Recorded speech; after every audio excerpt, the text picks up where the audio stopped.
So now that we've talked about all the different kinds of transformations that we're going to do for class, let's do a little summary. All right.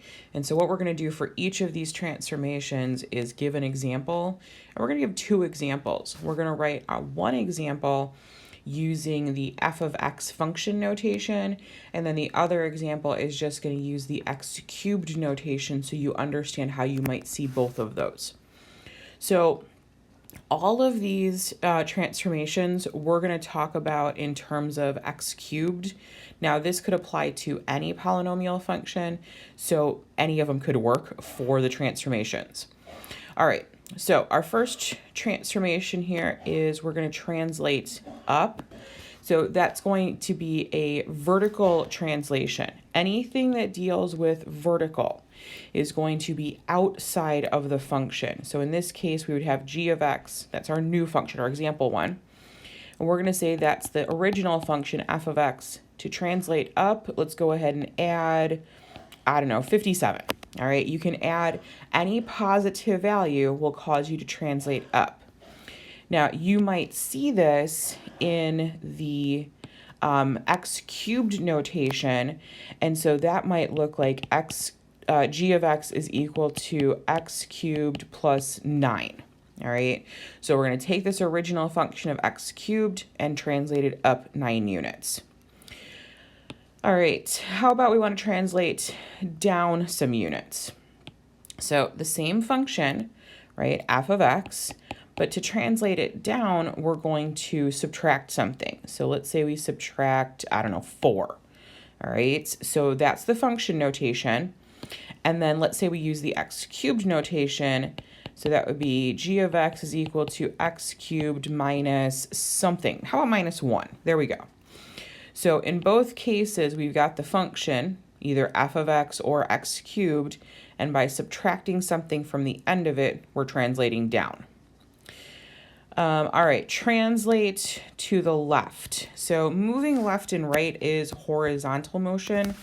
And so if we have horizontal motion, let's go ahead and affect just the x value.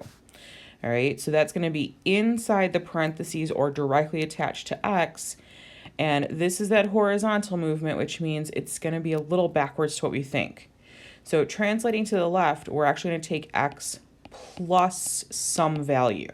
What value? As long as it's a positive number, it won't matter. So I gave the example of f of x plus 3. This plus 3 attached to x is actually going to force us to move to the left. How else might you see it? Well, let's say we do g of x is equal to, now I want to make sure that I'm adding something directly to x. So in parentheses, let's say I do x plus 5, and then I'm going to take that quantity and cube it. So the change directly inside here to x is going to cause, again, a horizontal translation to the left. All right, let's say we want to translate to the right. I'm going to do the exact same thing I just did, but instead of adding a value, I'm going to subtract a value from x, directly from x. So f of x minus 8. All right, this would be a horizontal translation 8 units to the right. And in the other notation, we could have g of x is equal to, again, I'm going to take x and subtract something, x minus 2, and raise it to the third power. Okay, so that would be a horizontal translation to the right 2 units. All right, a couple more of these. Let's say we want to do a reflection over the x-axis.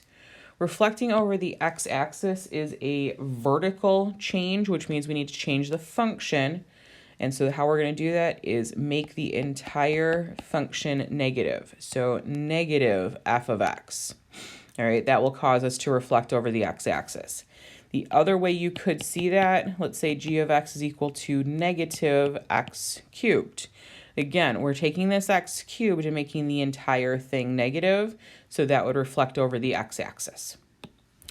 Reflecting over the y-axis is a horizontal change, all right?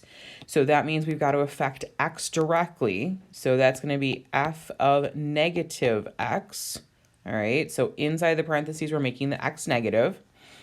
You could also see it as inside the parentheses, make x negative, but this time we're going to attach the actual exponent. So the quantity negative x cubed would reflect over the x-axis. Oh, nope, y-axis, I said it wrong, sorry. And then let's start talking about stretches and compressions. We're going to start with the goofy ones, all right, which are the horizontal ones.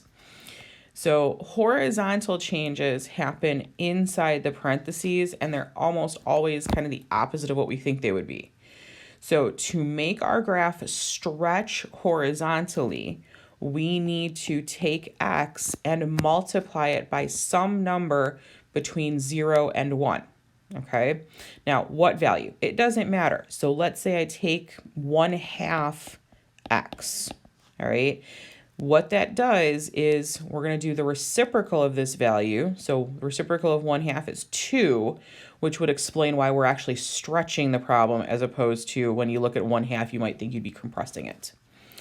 In the other notation, so g of x is equal to, again, inside the parentheses, I want to multiply x times some number between 0 and 1. You can also use decimals. So let's say I do 0.25x to the third, all right? So these numbers have to be between 0 and 1 to create a horizontal stretch here when they're being multiplied directly to x, all right? How about a horizontal compression? All right, so in this case, I'm going to multiply x directly by something, but to create a compression, I need to multiply by a number greater than 1. So let's say for the function notation, I'm going to do f of 3x.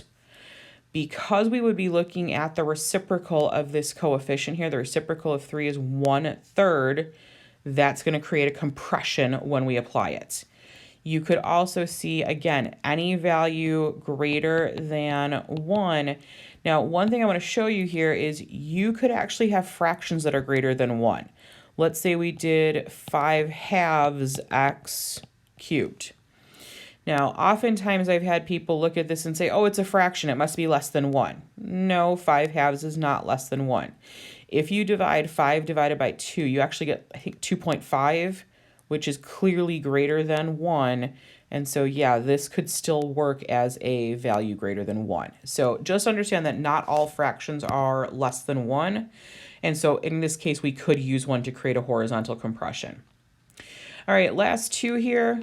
And these are pretty straightforward when we start talking about vertical. A vertical stretch means that we are going to multiply our function times any value greater than 1. So 7 times f of x. That would take every point on f of x and stretch it 7 times farther away from the x-axis. That is clearly going to stretch our problem out. You can also see it in the x cubed notation as, again, any value greater than 1. So let's say we do 8.6x cubed. It's totally fine to have decimals here. As long as this value is greater than 1, we're good to go. All right, last one, we've got a vertical compression. And so that's going to be where we're going to multiply the function times any value that is between 0 and 1. So let's say we do 3/4 times f of x. All right, 3/4 is a little bit less than 1, so that works for vertical compression. And last but not least, let's go ahead and say that we're going to use 0.01x cubed. All right, so 3/4 and 0.01 are both between 0 and 1, and so they would work as good examples for a vertical compression. Now, you'll notice there is another strip here that says, how are you going to remember it? This is for you, okay? I don't know how you're going to remember it. Everybody's a little bit different, and so if you want to make notes to yourself, remind yourself how you're going to know these different transformations, you do that, Okay, so at this point, I'm going to go ahead and close this video up. If you have any questions or concerns, please send me a message. Let me know how I can help.